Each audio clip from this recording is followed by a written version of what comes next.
আটকিতে চায় না। এই পেটে বাচ্চা না আটকার জন্য অনেকগুলো কারণ জড়িত, তার মধ্যে এটা একটা গুরুত্বপূর্ণ একটা কারণ, যে কারণটার জন্য আমরা নিজেরা দায়ী, আমরা খামারই দায়ী। যুব উন্নয়ন অধিদপ্তর জয়পুরহাট সদর উপজেলার উদ্যোগে ভাতসা গুচ্ছ গ্রামে একটি প্রশিক্ষণ হয়।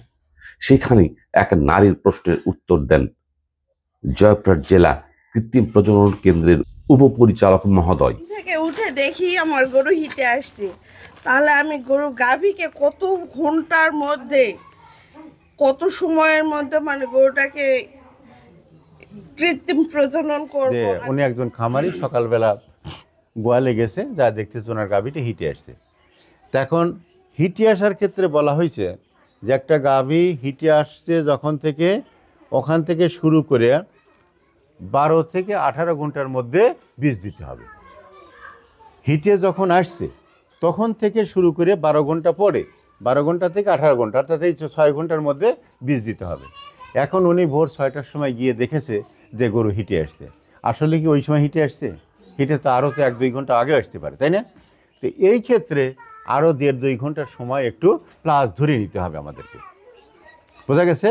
আপনি যখন কোনো কৃত্রিম প্রজনন কর্মীকে যখন কল দিবেন, যে হয়তো রিং দিচ্ছে যে ভাই আমার গাভীটা তো হিটে আসছে, উনি কিন্তু আপনাকে জিজ্ঞেস করবে যে আপনার গরুটা কখন হিটে আসছে, অনেকে জিজ্ঞেস করবে, তাই না? তখন কিন্তু আপনি সোজা থাকে এই কথা বলবেন যে আমি সকালবেলা ফজরের নামাজ পড়ে বা 6টার সময় গিয়ে দেখতেছি গাভীটা হিটে আসছে। তার মানে ও তখন ধরে নেবে, বা ওকে আপনি বলবেন যে হয়তো আমার ধারণা যে আরও হয়তো 1-2 ঘন্টা আগে হিটে আসছে, তাহলে আপনি সেইভাবে হিসাব করে এসে আমার গাভীটাকে বীজ দিয়ে যাবেন। ও তখন কিন্তু ওই রকম হিসাব করে এসে 12 থেকে 18 ঘন্টা মিল করে একটা বীজ কিন্তু দিবে। এখানে আমি আপনাদের জন্য আর একটা কথা বলে দেবো, সেটা হলো যে আমি কিন্তু শুরুতে একটা কথা বলছি যে একটা গাভী হিটের চক্র হলো 18 থেকে 21 দিন। নর্মালি হলো একদম অ্যাকুরেটই হলো 21 দিন। আপনার আজকে হলো কয় তারিখ? 4 তারিখ। আজকে যদি আপনার একটা গরু হিটে এসে থাকে, আপনি বীজ দিছেন, তাহলে সে কী হবে? হিসাবে কী হবে? পেটে বাচ্চা আসবে। কোনো কারণে সে বাচ্চা তো নাম আটকিতে পারে, না আটকিলে কী হবে? 21 দিন পরে আবার হিটে আসবে। ঠিক আপনি 21 দিন আসার আগ পর্যন্ত সময়টা, ওই যে 21 দিনের সময়টা যেটা পরে, ওই সময় ওই গরুটার প্রতি একটু আলাদা দৃষ্টি দেবেন আপনি, আলাদা একটু নজর রাখবেন আপনি, যে আমি তো 21 দিন এখন পড়ে গেছে, 20 দিন পড়ে গেছে, সে যদি পেটে বাচ্চা না এসে থাকে তাহলে কিন্তু সে হিটে আসবে। এখন যে কোনো রকম তার মধ্যে কোনো পরিবর্তন, তার কোনো লক্ষণ দেখা যায় কিনা, আপনি নিজ গরসেই নিজ প্রয়োজনেই কিন্তু ওই গাভীটার দিকে আলাদা একটু নজর রাখবেন।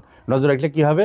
আপনি রাত্রিতে একবার বাড়তি উঠে দেখলেন গাভীটাকে হিটে আসলো কিনা, তাহলে কিন্তু ওই কৃত্রিম প্রজনন কর্মীকে আপনি কিন্তু অ্যাকুরেট সময়টা আপনি বলতে পারবেন।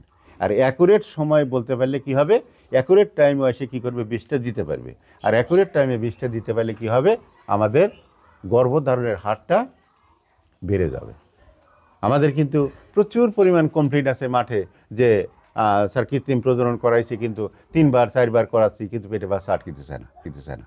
এই পেটে বাচ্চা না আটকার জন্য অনেকগুলো কারণ জড়িত, তার মধ্যে এটা একটা গুরুত্বপূর্ণ একটা কারণ, যে কারণটার জন্য আমরা নিজেরা দায়ী, আমরা খামারই দায়ী। আমার কিন্তু দোষ নাই, কৃত্রিম প্রজনন কর্মী কিন্তু দোষ নাই। আপনি যদি বলেন যে 8টায় হিটে আসছে, সে কিন্তু 8টায় হিসাব করেই সে কিন্তু এসে বীজ দিয়ে যাবে, কিন্তু আপনার বলাটা এখানে সঠিক হতে হবে। আমি বোঝাতে পারছি কি? যার জন্য আপনারা এইখানে একটু সচেতন হতে হবে যে আমার গাভীটা আসলে কখন হিটে